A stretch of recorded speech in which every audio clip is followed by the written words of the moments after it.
Cette vidéo, nous allons analyser de façon plus approfondie en prenant un exemple. Donc là, nous prenons l'exemple d'un panneau solaire Thaleson. Voilà. Donc là, je disais, les données générales, il faut savoir, c'est le nom du fabricant.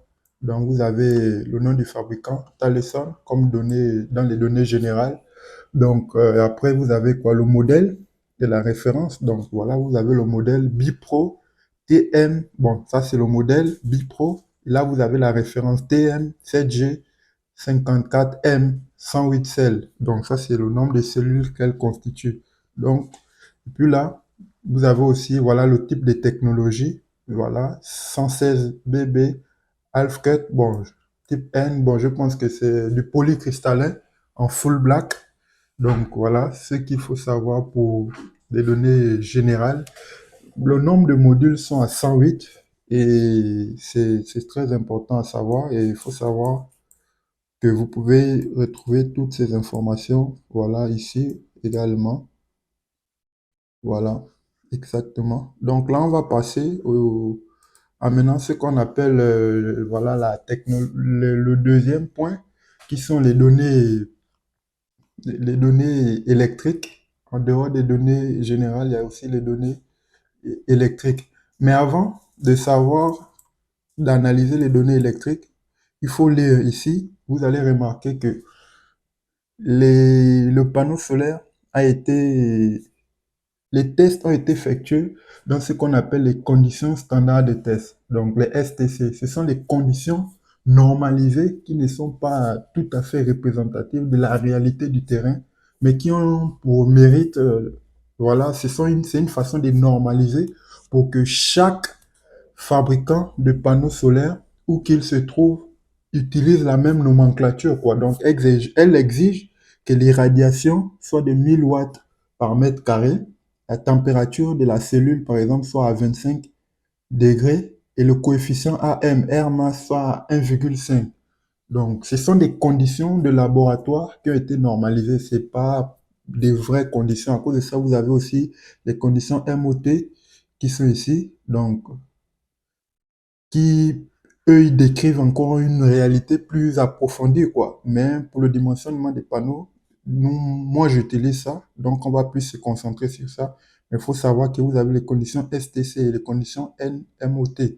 Donc, pour les STC, vous avez là les ensembles des éléments qu'ils ont pris en considération. Et pour les MOT, l'ensemble des éléments, vous voyez qu'ici, l'irradiance, voilà, elle est plus réduite. La température, elle est à 20 degrés. Bon, on peut aller même au-delà, même à 49 degrés 50, parce que quand le panneau est au soleil, il n'est pas à 25 degrés, quoi. Ça chauffe très vite. Donc, ça, ce sont les éléments qu'il faut d'abord connaître.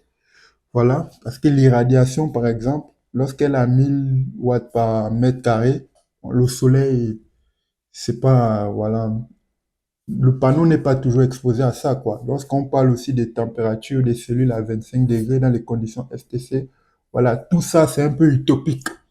Donc, un panneau solaire, lorsqu'il est au soleil, ça chauffe vite et très, très vite, et la température monte facilement, quoi. Donc, nous devons savoir que les conditions NMOT, voilà, c'est plus proche d'un usage normal. Voilà, une irradiance à 800 watts par mètre carré au lieu de 1000. Voilà, une température à 20 au lieu de 25. On peut aussi prendre 40, 49. Voilà, ils décrivent plus mieux la réalité, quoi. Donc, sans plus tarder, nous allons maintenant nous intéresser à ce qui nous a mené ici. Donc, je vais un peu zoomer pour que, voilà, nous ayons également les bonnes informations. Donc là, nous allons nous intéresser à ce qu'on appelle les caractéristiques techniques. Donc là, vous avez maximum power. Donc la puissance maximale. Il faut savoir que la puissance maximale de ce panneau, bon, c'est un panneau qui délivre, on va dire, des puissances de 415 à 435. Nous allons analyser juste en prenant le cas, voilà, de ce panneau à 415. Et nous allons effectuer quelques calculs qui vont vraiment vous aider dans la suite, quoi. Donc, puissance maximale, Pmax. Vous voyez là, Pmax en watts, 415 watts.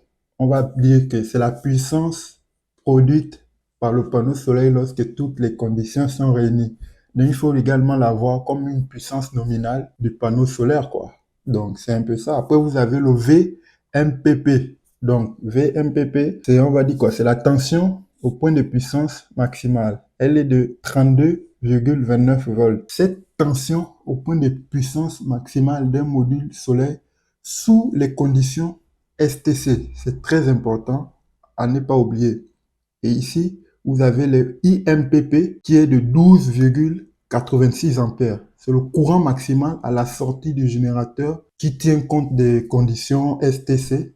Voilà, lorsque le module produit, on va dire. Donc, c'est 12,86 ampères à la sortie du panneau solaire, quoi. Après, vous avez, on va dire quoi, la tension VOC, voilà, la tension de circuit ouvert qui est à 38,55 volts. Tension en circuit ouvert d'un module photovoltaïque, on va dire c'est la tension maximale qu'on mesure au bord du panneau solaire en l'absence de courant électrique, quoi. Donc voilà, en l'absence, voilà, circuit ouvert, lorsqu'il n'est pas chargé, quoi. Donc, il mesure toujours une puissance VOC qui est toujours plus importante à la tension VMPP parce que là, c'est en charge. Et ici, c'est un circuit ouvert lorsque rien n'est branché. Donc, on va passer à l'élément, au short circuit current. Voilà, c'est le courant de court-circuit. Voilà, il est de 13,53 ampères. Bon, le courant de court-circuit d'un module, c'est le courant maximal que le module PV peut produire en l'absence d'une tension assez bonne, quoi. Voilà, rien n'est en charge. Donc, c'est également dans les conditions standards de test, quoi. Donc, ce sont les trois conditions, l'irradiation à 1000, la température à 25 et le coefficient air mass à 1,5.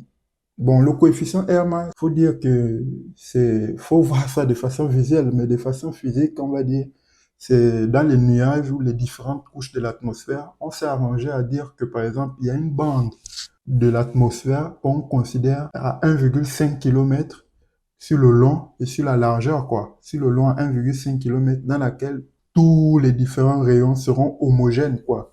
Donc, c'est ça le coefficient air mass. Malgré les fluctuations, les changements, les nuages, les modifications apportées par les nuages, nous, on considère que cette bande horizontale de 1,5 km est homogène.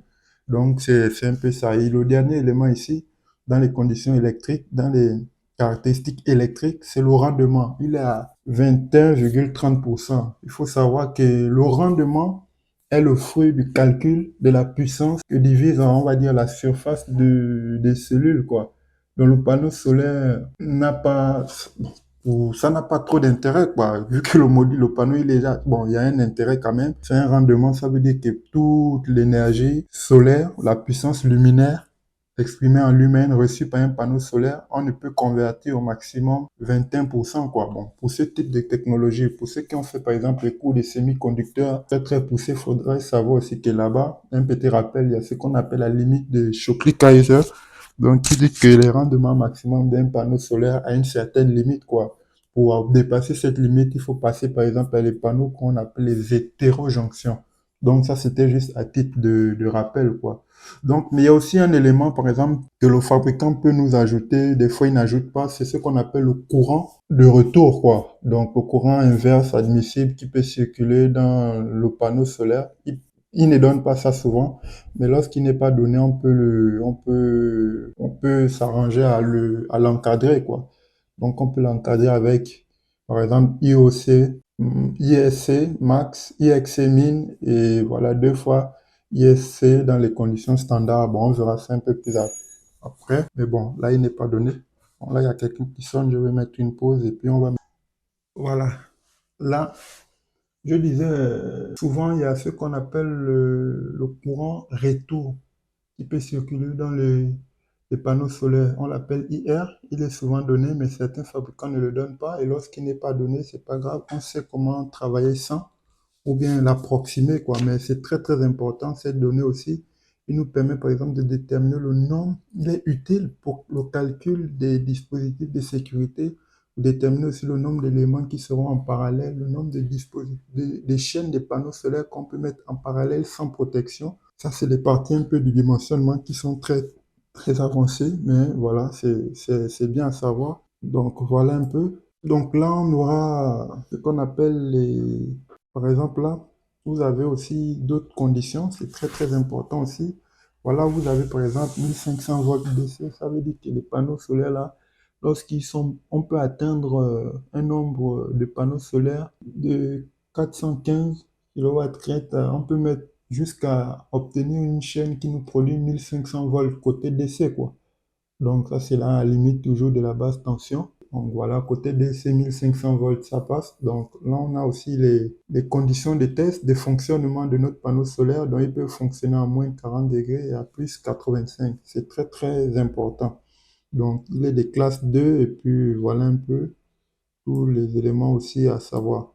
Donc là, vous avez par exemple aussi, toujours dans les, bon, c'est les caractéristiques, on va dire, toujours électriques, des températures, c'est très très important aussi à connaître et à savoir. Donc là, on va dire quoi?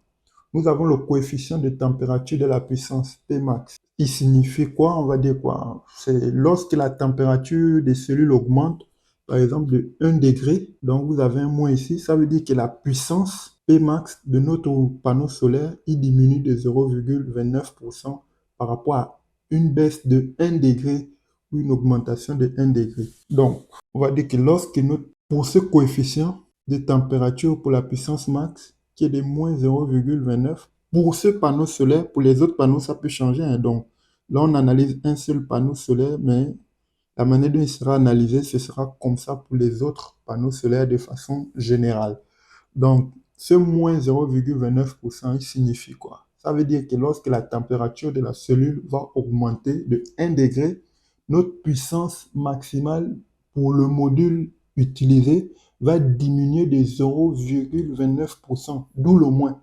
Maintenant, lorsqu'on va faire 0,29% multiplié par la puissance nominale de notre panneau, on va voir que on aura une perte, par exemple, voilà, de 1,2 watts. Si vous faites le calcul, comme moi j'ai l'effectué, de 1,2 watts. Donc après, vous avez le coefficient de température pour VOC. Donc, moins, lui aussi il est un moins 0,24. L'explication est un peu identique. Ça signifie que lorsque la température de la cellule augmente de 1 degré, la tension de circuit ouvert pour ce module va diminuer de 0,24%. Lorsque vous allez effectuer le calcul, c'est-à-dire 0,24 multiplié par le VOC, la valeur de VOC, je ne l'ai pas en tête, mais je peux regarder. VOC, c'était 38,25 volts. Vous allez trouver comme valeur proche de 92,5 millivolts et non volts. Bon, vous effectuez le calcul en volts, après vous allez trouver beaucoup de zéros, vous convertissez et vous mettez en millivolts. Donc nous avons ce coefficient-là. Ici, il faut remarquer qu'il y a un plus. Donc ça, c'est pour le courant. Donc quand la température augmente, on a le courant qui augmente, mais de façon très insignificative, quoi. Voilà, vous avez ici un 0,0. Ici, après le 0, c'est direct les chiffres. Donc, quand il augmente, ici, la baisse ici est plus importante que l'augmentation ici. Donc, ça signifie quoi ce coefficient? Il signifie que lorsque la température de la cellule va augmenter de 1 degré, la tension, le courant, voilà, de circuit ouvert, le courant de circuit ouvert du module va augmenter de 0,043%. Et lorsque vous allez effectuer le calcul, vous allez trouver 0, vous allez trouver, bon, je donne en millimètres, en milliampères, vous allez trouver 5,8 en milliampères. Donc, vous allez prendre les 13,53 qu'on avait vu dès le départ là, les 13,53, pardon, les 13,52, hein, voilà, multiplié par la valeur qui est donnée en pourcentage ici, qui est de 0,043%, et vous allez trouver, comme moi, si vous voulez, vous faites le calcul pour que nous nous accordons, vous allez trouver la même valeur que moi, qui est 5,8 milliampères. Donc, c'est très, très... Mes calculs sont juste à mon niveau, mais vous pouvez effectuer les mêmes calculs. Donc, qu'est-ce qu'il faut retenir de façon générale pour ces coefficients de température? Donc, ils ne sont pas à négliger, ils sont très importants. Bon, beaucoup font les calculs sans prendre ça en compte, mais c'est très important, surtout lorsqu'il faut travailler dans certaines régions en fonction de certaines températures. C'est très, très important à prendre en compte, quoi. Donc là, on va dire quoi? L'augmentation de la température d'un panneau solaire. On résume quoi de ce qu'on a comme information de cette partie technique-là. L'augmentation de la température d'un degré pour un panneau qui est exposé au soleil a pour effet une baisse de la tension, une légère augmentation de son intensité. Mais lorsqu'on prend la résultante, par exemple, de façon générale, la résultante, on va remarquer que la puissance, par exemple, est donnée par P égale à U fois I. Elle va également diminuer, quoi, vu que l'intensité augmente faiblement et la tension baisse fortement. Donc, l'intensité va vraiment baisser. Et la puissance, donc ces coefficients, si on peut dire, on va dire quoi, les coefficients des pertes de rendement pour la température de module, quoi. Donc, c'est un peu ce il faut retenir. Maintenant, pour un panneau solaire, il y a aussi d'autres éléments qu'il faut prendre en compte, par exemple, plus ou moins, bon, il y a aussi d'autres éléments qu'on appelle, par exemple, la tolérance. Donc, la tolérance, il permet d'évaluer la qualité d'un panneau solaire. Voilà, c'est très important à vérifier la tolérance. Voilà, il correspond à la plage de puissance dans laquelle le panneau peut fonctionner. Voilà, plus la plage de tolérance est étroite, plus le panneau sera performant et constant dans ses rendements, quoi. Donc, faut prendre en compte la tolérance aussi. C'est une valeur qui est souvent très, très positive. Et c'est une valeur qui est positive, ce qui signifie qu'il peut, voilà, délivrer une puissance supérieure à celle qui est indiquée sur la fiche technique, quoi. Par exemple, nous, on a notre panneau solaire qui est de 415, voilà, 415 watts. Donc, on a une tolérance, par exemple, de plus ou moins, qui est comprise entre 5, plus ou moins, bon, là, je ne vois pas trop, mais plus ou moins 5 watts. Bon, c'est souvent en pourcentage, quoi. Là, je ne sais pas pourquoi ils ont donné plus ou moins 5 watts. Mais là, on a une tolérance qui est comprise entre 0 et 5. Il faut voir ça comme ça. Donc, ça veut dire que 0 et 5, la valeur de la tolérance est positive. Donc, dans certaines conditions, notre panneau solaire va fournir plus que 115, qui est la valeur nominale, quoi. Donc, c'est ça la tolérance. Quand la tolérance est négative, c'est pas souvent très, très bien, quoi. Donc, voilà un peu ce qu'il faut retenir de ça. Mais voilà, je reviens un peu ici, les éléments de température sont très très importants. C'est un facteur essentiel pour évaluer la qualité d'un panneau solaire. Son coefficient, le coefficient là, les différents coefficients là indiquent la manière dont la performance du panneau solaire varie en fonction des températures. Vous avez vu que on n'a pas trop de pertes significatives, quoi. Elles sont en millivolts, en milliampères, millivolts, etc.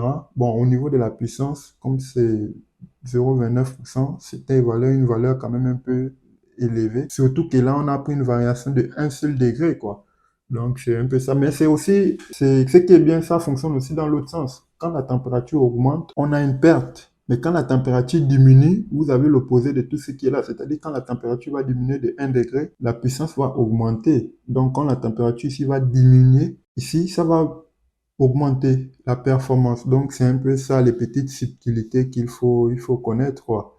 Donc en tout cas, pour un bon panneau solaire, on aura on va dire un faible coefficient de température. C'est ce qui signifie qu'il sera moins sensible aux variations de température et voilà, on va maintenir la puissance électrique, voilà, et de façon stable sur tout le projet, quoi. Ces coefficients, voilà, ils sont acceptables pour les panneaux monocristallins. Bon, là, nous, on a un panneau polycristallin, mais il faut savoir que ce soit en poly ou en monocristallin, nous n'aurons pas les mêmes variations, quoi. Mais ce sera toujours du même ordre, quoi. Donc, c'est un peu ce qu'il faut connaître dans ce qu'on appelle, là, j'ai essayé de parler des conditions, des températures. J'ai parlé de tout ça dans ce qu'on appelle les caractéristiques électriques d'un panneau solaire. On avait déjà vu les données générales du fournisseur, quoi. Donc là, on a parlé des caractéristiques électriques. Et là, maintenant, on va parler du dernier point. Le dernier point qui est